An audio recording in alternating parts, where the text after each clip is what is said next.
नमस्कार, मी doctor Kshitija simple आयुर्वेदच्या नवीन एका भागामध्ये तुम्हा सर्वांचं मनापासून स्वागत। आपलं आरोग्य पूर्ण दिवस कसा जातोय हे आपण दिवसाची सुरुवात नेमकी कशाने करतोय, काय खातोय पितोय यावर अवलंबून असते। त्यातच आयुर्वेद शास्त्रानुसार उषप पान म्हणजे सकाळी उपाशीपोटी पाणी पिणं, तांब्याभर पाणी पिणं याबद्दल अनेक गैरसमज आपल्यामध्ये आहेत। याआधीही मी उषप पानाचे फायदे तोटे याविषयी सविस्तर एक व्हिडिओ केलेला आहे, तो एकदा नक्की पहा। लिंक त्याची खाली डिस्क्रिप्शन बॉक्समध्ये दिलेलीच आहे। उषप पानाचे फायदे मिळवण्यासाठी आपल्याला त्याची शास्त्रोक्त योग्य पद्धत माहीत असणं खूप आवश्यक आहे, अन्यथा त्यामुळे आपल्या आरोग्यावर त्याचे चांगले परिणाम होण्याऐवजी दुष्परिणाम होऊन अनेक आजारांना आमंत्रण मिळू शकतं। योग्य पद्धत म्हणजे काय, नेमकं उठल्यानंतर कधी पाणी प्यावं, किती प्यावं, कारण प्रमाण हे देखील खूप महत्त्वाचं आहे। त्यामुळेच आजच्या या भागामध्ये ही संपूर्ण माहिती आपण पाहणार आहोत। अत्यंत माहितीपूर्ण असा व्हिडिओ असणार आहे। तुमच्या सर्व शंकांची प्रश्नांची उत्तरं जी आहेत ती यामध्ये तुम्हाला नक्कीच मिळतील, त्यामुळे शेवटपर्यंत व्हिडिओ नक्की पहा।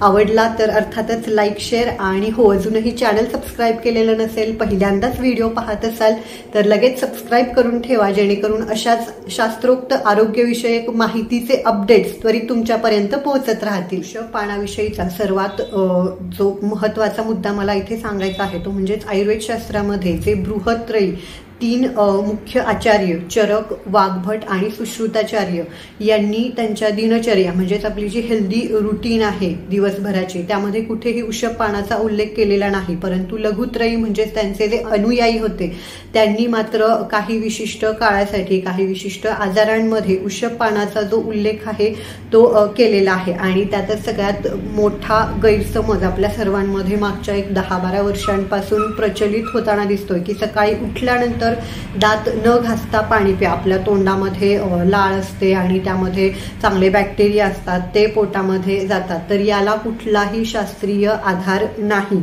आपल्या भारतीय हिंदू संस्कृतीमध्ये देखील दात घासून स्नान केल्याशिवाय नवे देवपूजा केल्याशिवाय काहीही ग्रहण करत नाहीत। आणि जे लोक आपले पूर्वज, आपले आजी आजोबा आयुष्यभर या नियमाचं पालन करत होते त्यांना कधीही पचना संबंधित तक्रारी, बीपी, डायबिटीस, कोलेस्टेरॉल किंवा महिन्याला अमुक रक्ताच्या तपासण्या करा, गोळ्या घ्या, दवाखान्याची पायरी चढण्याची वेळ येत नव्हती। त्याला अजूनही इतर अनेक कारणं होती, पण हे एक खूप महत्त्वाचं त्यातलं कारण होतं।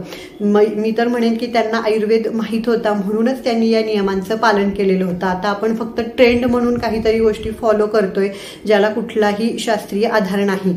आणि आयुर्वेद शास्त्रानुसार देखील सकाळी उठल्यानंतर दंतधावण म्हणजेच दात घासल्यानंतर सुद्धा कवल, गंडूश म्हणजेच कटू, तिक्त, कषाय, कडू, तिखट, तुरट अशा चवींचे जे औषधी द्रव्य आहेत त्यांचे काढे जे आहेत ते तोंडामध्ये काही काळ धारण करून त्याच्या थोड्या प्रमाणामध्ये गुळण्या केल्याशिवाय काहीही सेवन करू नये। म्हणजेच इतक्या मोठ्या प्रमाणामध्ये जंतू जे आहेत ते आपल्या तोंडामध्ये सकाळी असतात, त्यामुळे दात न घासता पाणी पिणं याला कुठलाही शास्त्रीय आधार नाही। ट्रेंड म्हणून ते फॉलो करू नका, त्यामुळे अनेक आजारांना तुम्ही आमंत्रण देता। दुसरा सगळ्यात मोठा गैरसमज म्हणजे की तांब्या भरून पाणी प्या सकाळी उठल्यानंतर। आयुर्वेद शास्त्रानुसार सकाळी जसा सूर्य उगवतो हळूहळू तो वर येत जातो, त्याची तीव्रता जी आहे ती हळूहळू वाढत जाते। त्याच पद्धतीने आपल्या जठरामध्ये अन्नाचं पचन करणारा जाठराग्नी देखील हळूहळू प्रज्वलित होत असतो आणि सकाळीच अजून तो पूर्णपणे पेटलेलाही नाही अशा अग्नीवर आपण तहान नसताना, शरीराला गरज नसताना तांब्याभर पाणी ओतलं तर तो अग्नी विझतो। परिणामतः आपली जी पचनशक्ती आहे ती कमी होते। दिवसभर आपण जे काही अन्न खाणार आहोत ते अन्न व्यवस्थितपणे पचत नाही, अपचन होतं, अजीर्ण होतं। आणि आपल्या सर्वांनाच आता हे माहिती झालेलं आहे की अपचनामधूनच सर्व जे आजार आहेत त्याची उत्पत्ती होत असते। आयुर्वेदानुसार देखील रोग हा सर्वेपी मंदाग्ने म्हणजे सर्वच रोगांचं कारण हे हा मंद झालेला जाठराग्नी आहे। आणि त्याचं एक मुख्य कारण म्हणजे की सकाळी शरीराला गरज नसताना, तहान नसताना त्यावर अशा पद्धतीने अतिप्रमाणात पाणी ओतणं। आपल्या शरीराचं आरोग्य टिकवून ठेवण्यासाठी शरीराला ज्या वेळेला ज्या गोष्टीची गरज आहे त्या गोष्टीची पूर्तता करणं आणि ज्या गोष्टीची गरज नाही त्या वेगाचं उदिरण करणं म्हणजे गरज नसताना अन्न घेणं, पाणी घेणं हे सुद्धा निषिद्ध सांगितलेलं आहे।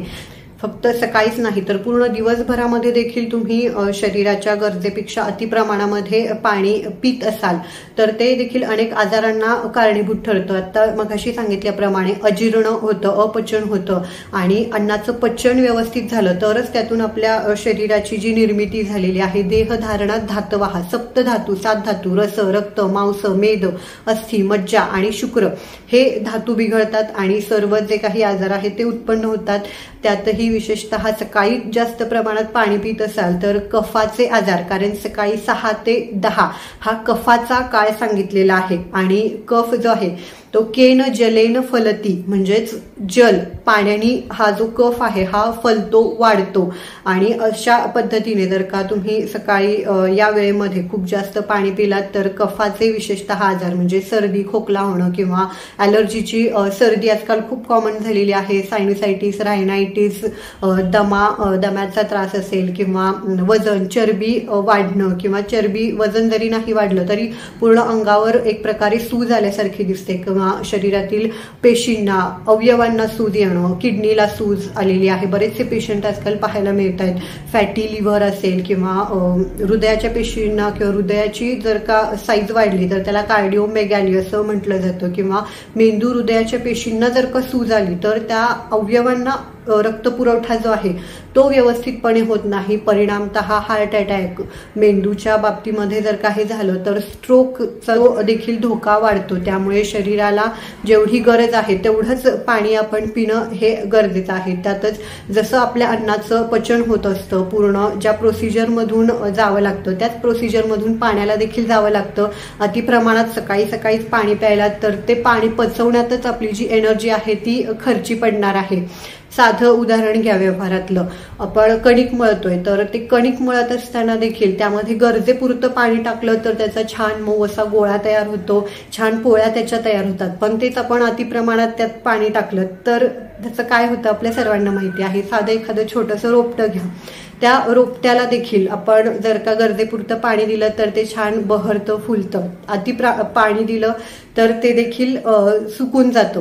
त्याच पद्धतीने आपल्याला देखील पाण्याचं शरीरामध्ये आपण जेव्हा घेतोय ते करायचं आहे। तसंच कणिक मळताना सुद्धा आपण एकदम त्यामध्ये भसकन पाणी ओतलं तरी देखील व्यवस्थितपणे त्याचा जो गोळा आहे तो तयार होत नाही किंवा जेवढी पाण्याची गरज आहे ते आपल्या लक्षात येत नाही। त्यामुळे पाणी पिताना देखील नेहमी लक्षात ठेवा की घोट घोट पाणी प्या, म्हणजेच तुम्हाला आपल्या शरीराला किती गरज आहे, किती आपल्याला त्याला पाणी द्यायचं आहे हे व्यवस्थितपणे लक्षात येतं। एकदम पाणी पिलोत तर आपल्या शरीराची गरज जी आहे ती आपल्याला कधीच लक्षात येत नाही। त्यामुळे कोमट पाणी आणि तेही घोट घोट प्या, शांत एका ठिकाणी बसून, म्हणजे मेंदूपर्यंत जे सिग्नल्स आहेत आपण पाणी पितोय किंवा किती गरज आहे ते व्यवस्थितपणे पोहोचतात। कारण प्रत्येकाच्या शरीराच्या अवस्थेनुसार, ऋतूनुसार पाण्याची गरज ही बदलत राहते। त्यामुळे ठराविक असं अमुक एक प्रमाण की एवढं पाणी पिणं आवश्यक आहे हे आपण सांगू शकत नाही। त्यामुळे कोणाला 2 घोट पाणी प्यायल्यानंतर बस करावं असं वाटलं, तहान भागली असं वाटलं तर तेवढंच 2 घोट पाणी प्या, कोणाला अर्धा ग्लास प्यावंसं वाटेल, कोणाला ग्लासभर प्यावंसं वाटेल। फक्त जर का तुम्ही खूप जास्त व्यायाम करताय, चालायला वगैरे जाताय तर मात्र तुम्हाला जास्त थोड्याशा पाण्याची जी गरज आहे ती वाटेल, परंतु ती गरज व्यवस्थितपणे लक्षात घेऊन तेवढ्याच पाण्याचं सेवन करा। आरोग्य आपलं जे आहे ते व्यवस्थितपणे टिकून राहील, अनेक आजारांपासून आपण लांब राहू शकतो। एखाद्याला सकाळी उपाशीपोटी पाणी पिण्याची इच्छा होत नसेल किंवा काही विशिष्ट असे आजार आहेत की ज्यामध्ये उष्ण पान निषिद्ध सांगितलेलं आहे, त्यांनी सकाळी पाणी पिऊ नये। तर कोणते ते असे आजार आहेत आणि पाण्याऐवजी ते काय पिऊ शकतात याची माहिती आपण पुढील भागामध्ये पाहणार आहोत। तोपर्यंत आजची माहिती आवडली तर व्हिडिओला लाईक करा, काही शंका असतील अजून तर खाली मला कमेंटमध्ये सांगायला विसरू नका आणि अशाच आरोग्यविषयक माहितीचे व्हिडिओ पाहण्यासाठी खाली दिलेल्या लाल रंगाच्या सबस्क्राईबच्या बटनावर क्लिक करून शेजारी जे घंटीचं बटन दिलेलं आहे ते देखील प्रेस करा, जेणेकरून नवीन व्हिडिओचे अपडेट्स त्वरित तुमच्यापर्यंत पोहोचत राहतील। आजचा व्हिडिओ पूर्ण पाहिल्याबद्दल